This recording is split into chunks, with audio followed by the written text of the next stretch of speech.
Maybe the problem isn't that America isn't worth defending. Maybe the problem is that lots of people today are entitled whiners who have no perspective and no idea how good they have it. Just like there's a long list of liberal celebrities who swear they'll go if a Republican is elected, and no one ever does. Miley Cyrus once said, "I am moving if Trump is my president. I don't say things I don't mean." Here she is looking miserable, having to endure America at the Grammys last Sunday.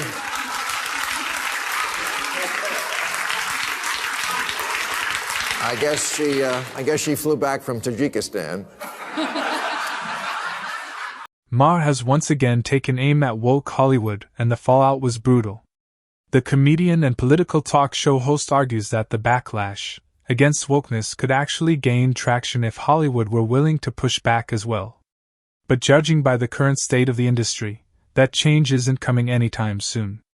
Once the undisputed center of film and television, Hollywood has fully embraced woke ideology.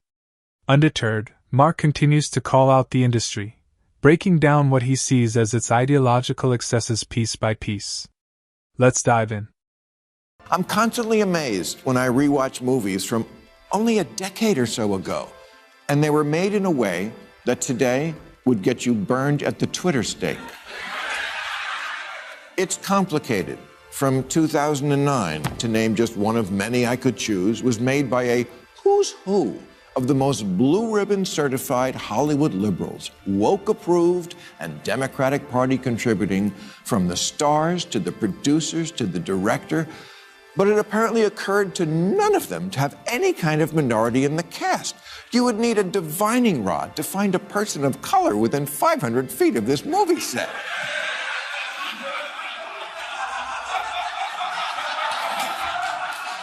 But if they made it today, they'd do better. Classic films were pure gold, made in an era when Hollywood prioritized storytelling over ideology. They entertained, inspired, and educated us, sparking imagination and creating moments that still fill us with nostalgia today.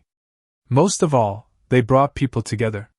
Audiences from all walks of life could sit in the same theater, laugh at the same jokes, cry at the same scenes, and leave feeling connected by a shared experience. Compare that to modern Hollywood, and the contrast is striking. Many of today's films feel less like genuine stories and more like lectures fixated on pushing woke narratives and catering to a small but vocal audience. Instead of uniting viewers, they often divide them, turning entertainment into a cultural battleground. What was once escapism has become confrontation, and in doing so, Hollywood has lost the magic that once made its movies timeless and universally loved. People today don't seem to have a realistic view of how progress works. For example, do you know who Time magazine's Man of the Year was in that year of 1973?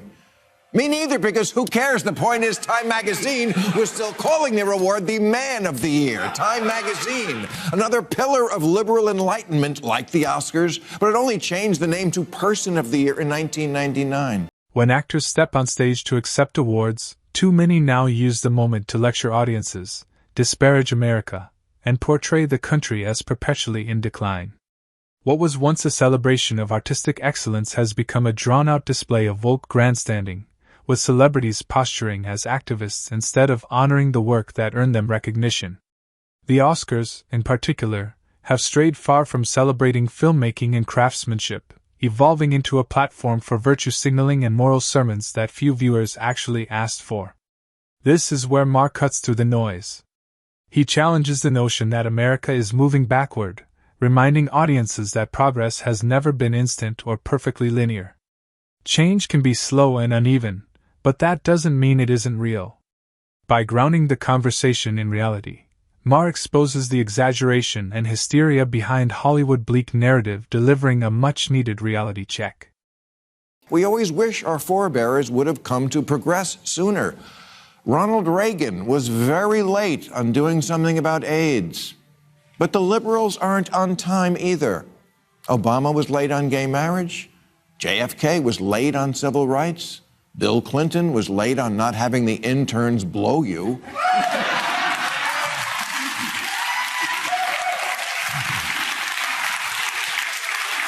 I don't know if everything happens everywhere all at once. Even Hollywood-preferred political party is often slow to act on major issues, but delay does not equal stagnation. Progress in a large, diverse nation has never been instant, neat, or perfectly timed. It unfolds in stages, shaped by debate, resistance, and gradual acceptance. America may take longer to reach decisions that advance social causes, but arriving later is not the same as moving backward. Too often, hesitation is portrayed as evidence of moral failure or national decline. In reality, it reflects a system that allows disagreement, open discussion, and course correction. That process can be frustratingly slow, but it also helps prevent reckless and irreversible mistakes. Lasting progress is built through persuasion and consensus, not pressure or moral coercion. By mistaking patience for regression, critics miss the bigger picture. America continues to evolve imperfectly but steadily, guided by debate rather than blind submission to the loudest voices of the moment. I don't want to be a problem, but I need to get the out of this country. The out of this country? The one you want to be elected to a leadership position in? What was your campaign slogan? America, a shining hole on a hill?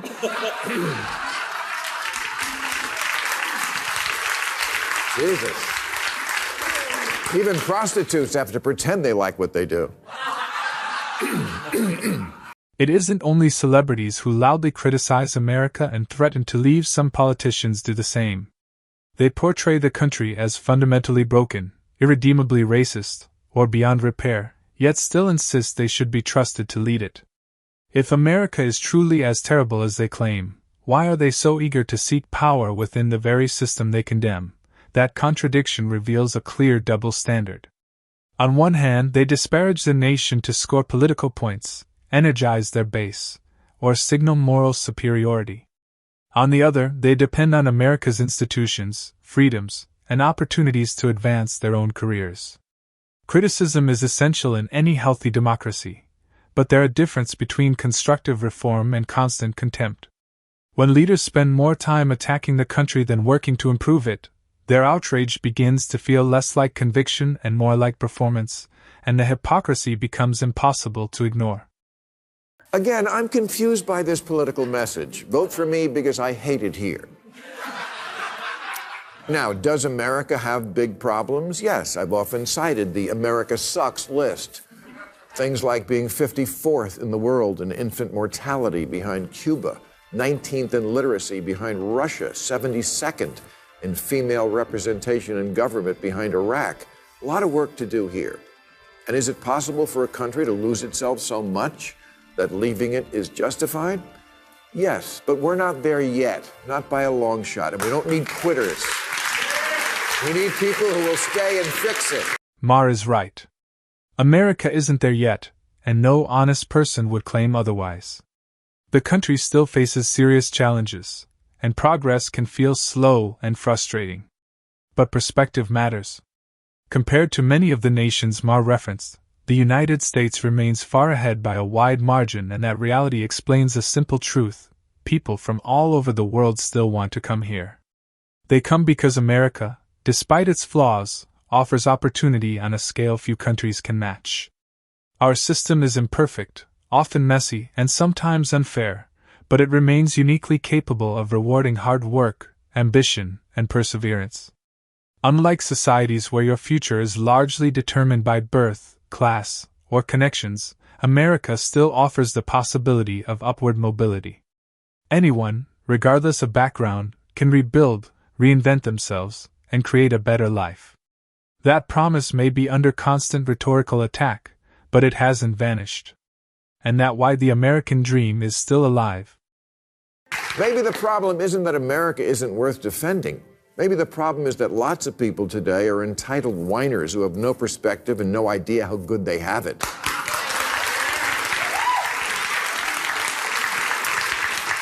59% of self-identified liberals say there have been times when they considered leaving America for good, like after NBC canceled The West Wing. I don't get it. You want so badly for every immigrant to come to this country and experience the good life, but somehow it's so terrible you want to leave? And I see conservatives in Texas are talking secession again. They have 2 bumper stickers in that state. America, love it or leave it, and we're leaving it. Maher highlights yet another glaring contradiction at the core of woke culture. Some of its most vocal proponents insist that America is a disaster systemically broken and beyond repair, yet they simultaneously champion mass immigration into the very country they condemn. At the same time, they frequently threaten to leave, claiming life elsewhere would be far superior. The question answers itself: if America is truly so terrible, why encourage millions to move here at all, and why stay? These opposing positions aren't just confusing, they're revealing.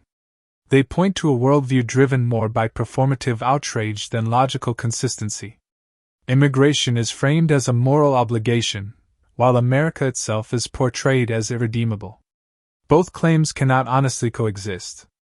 Maher cuts through this hypocrisy by grounding the discussion in reality. People come to America precisely because it offers safety, freedom, and opportunity. To deny that truth while benefiting from it is the ultimate contradiction. Just like there's a long list of liberal celebrities who swear they'll go if a Republican is elected, and no one ever does.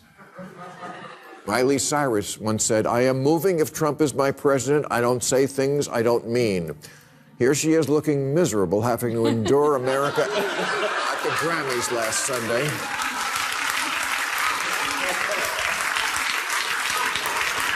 I guess she flew back from Tajikistan. Celebrities have a long track record of saying things they don't truly mean, especially when the cameras are rolling.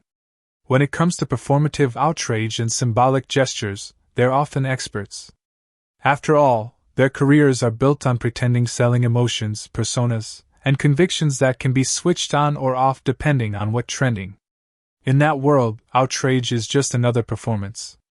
That's why few people were surprised when Miley Cyrus stayed put after vowing she would leave America if Trump were elected. The declaration sounded dramatic at the time, but like so many celebrity ultimatums, it quietly vanished once the spotlight shifted. Actually leaving would have required real sacrifice, comfort, wealth, access, and influence, things Hollywood elites are rarely willing to surrender. In the end, it exposed the gap between what celebrities loudly proclaim and what they truly believe, reinforcing the idea that much of their political posturing is little more than theater. Then there's all the TikToks telling Americans things like, "It's fucked." I think the new American dream is to leave. I'm 18 years old and I escaped America. Yeah. Yeah, you don't have to escape America. That wall we're always debating isn't to keep you in.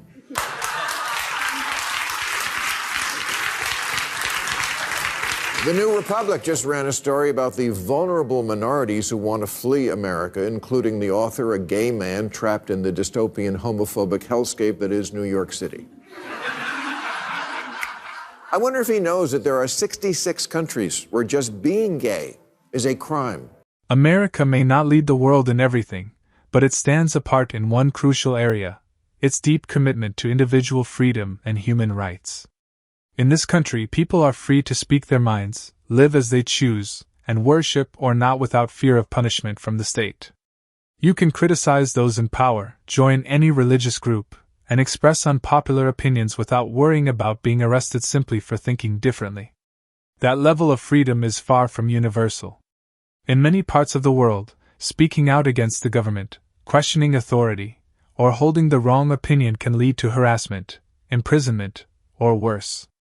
Religious minorities are often persecuted, and dissent is treated as a crime. When critics casually label America as oppressive, they ignore this reality. Imperfect as it is, the United States still offers freedoms that millions around the globe can only dream of, and that difference matters more than many are willing to admit. In the end, Maher's message is simple but necessary: America is flawed, not finished. Hollywood obsession with wokeness thrives on exaggeration, hypocrisy, and performative outrage rather than reality. Progress may be slow, uneven, and imperfect, but it is still progress.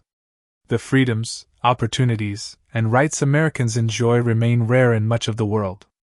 Instead of constant self-loathing, the country deserves honest criticism, perspective, and appreciation for what still works and for what can still be improved.